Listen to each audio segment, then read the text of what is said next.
Hi, നമസ്കാരം. എനിക്ക് പനി പിടിക്കുകയുണ്ടായി. 104 ഡിഗ്രി പനിയുണ്ട്. നമ്മൾ സെലിബ്രേഷൻ വച്ചിട്ടുണ്ട്.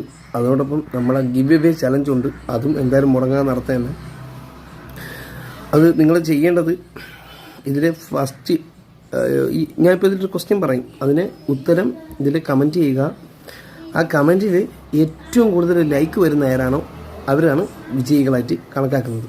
അതാകുമ്പോൾ ഒരിക്കലും ഒന്നിൽ കൂടുതൽ സെയിം മാർക്ക്, അല്ലാതെ ഞാൻ എങ്ങനെ ഇട്ടാലും നിങ്ങളെല്ലാവരും ആൻസർ കമൻറ്റ് ചെയ്യും. ക്വസ്റ്റ്യൻ ഇതാണ്: ഓപ്പ എന്നറിയപ്പെടുന്ന നവോത്ഥാന നായകൻ അല്ലെങ്കിൽ നായിക ആരാണ്? ഓപ്പ എന്നറിയപ്പെടുന്ന നവോത്ഥാന നായിക അല്ലെങ്കിൽ നായകൻ ആരാണ്? കമൻറ്റ് ചെയ്യുക. ആ കമൻറ്റിൽ ഏറ്റവും കൂടുതൽ ലൈക്കുള്ളവർക്ക് ഒന്നാം സമ്മാനം 4 volume degree level rank file, അല്ലെങ്കിൽ നിങ്ങൾക്ക് ഇഷ്ടപ്പെട്ട DC ലെവൽ റാങ്ക് ഫയൽ. 2ാം സ്ഥാനം 2 ബുക്കുകൾ. 3ാം സ്ഥാനം കറണ്ട് അഫെയർ, ഡ്രൈവർ ബുക്ക്, നിങ്ങൾക്ക് ഇഷ്ടപ്പെട്ട ഏതായാലും. ഇങ്ങനെയാണ് ചെയ്യുന്നത്. ഓക്കെ, കമൻറ്റിങ് തുടങ്ങാം.